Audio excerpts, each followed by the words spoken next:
Okay, Scott thinks that he's going to be the highest paid free agent besides Shohei Ohtani on the market. That's slander. That's not true. It's not slander. It's true. Nope. There's pitchers that are going to get more. Bellinger's going to get more. My point was, and I was right at least on this front, both of you guys said, oh, he should take the qualifying offer. No, he shouldn't. If he's stupid, he should take it. But read the market. There's barely any position players available. Elite defense has shown an ability to be a star player. Okay. He's still an above average hitter, even in a quote down year. Great clubhouse guy. Scarcity with position players. Russ, how am I doing? All right, Scott. So I was listening in when you made your case for Matt Chapman. First month of the season, OPS over 1,100. Fantastic. Elite defense and everything. From May to the end of the season, had a 659 OPS. And I know for a fact that that is going to scare some teams. They know everything that you said about being a great clubhouse guy. Check. The defense is still there. Check. He's only 30 years old. Check. But I know there are going to be some teams that say, man, coming off a 659 OPS after April, it's going to be tough. Now, I think he does, like you mentioned, benefit from the fact that it is a down market for position players. And being a guy that's not over the age of 30 yet, I think he will benefit. And I think Matt Chapman will be fine. Still get a multi-year deal, still get paid and all that. But I don't know if he's necessarily going to break the bank. Maybe he will.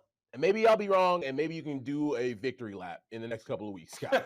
But I just think you have to acknowledge after May 1st to the end of the season, 659 OPS.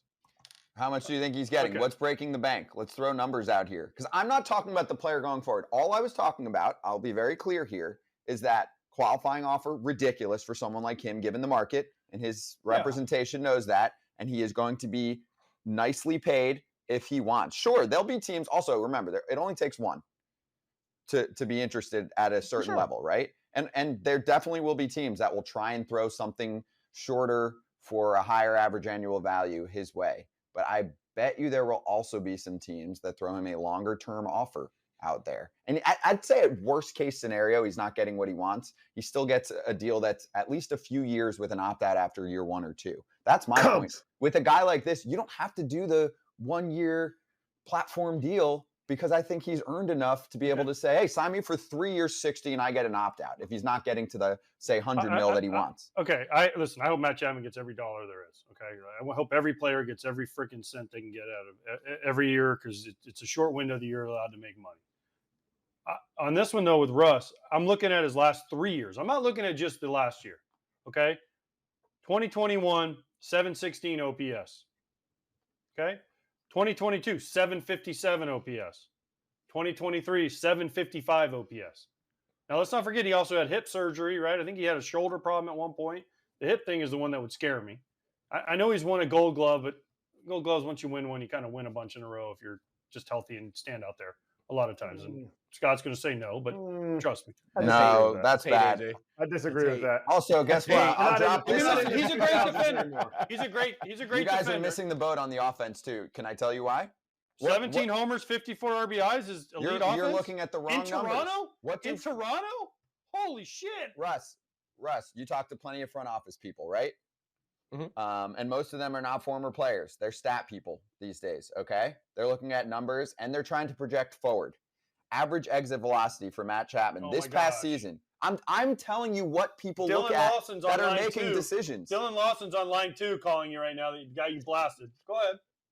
You think he's the only one that's into the numbers that I'm going to list? I'm the messenger. I'm telling you what teams value, including, yes, the Yankees very much so. Average exit velo, 98 percentile. Barrel percentage this year, 98 percentile. Hard hit percentage, 100 percentile. So he was unlucky. Check his angle. What's his angle? Listen, I can find a stat to make anything look good or bad. I'm telling you what front offices are going to look like.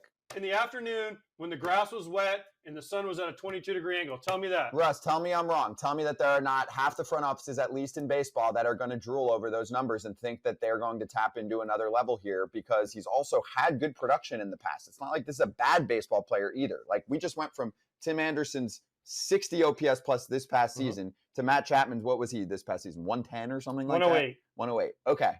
Help me out here. You're right, Scott. Front offices look at those numbers. However, I just think that they're going to have both sides of the coin. They're going to say, all right, he crushes the baseball, maybe hit into some bad luck after May 1st. However, those numbers are staggering after May 1st. And like AJ mentioned, if you look at the last 3 years, all right, what are we looking at? Are we looking at an above average offensive player going into his age 31, 2, 3, and 4 season? Or are we looking at a guy who had his peak in that year we had the 750 OPS? I think teams ask themselves questions like this, and then you have to make the right decision for you. Are you going to make what you might consider a gamble on a guy who you haven't seen have that consistent offensive production?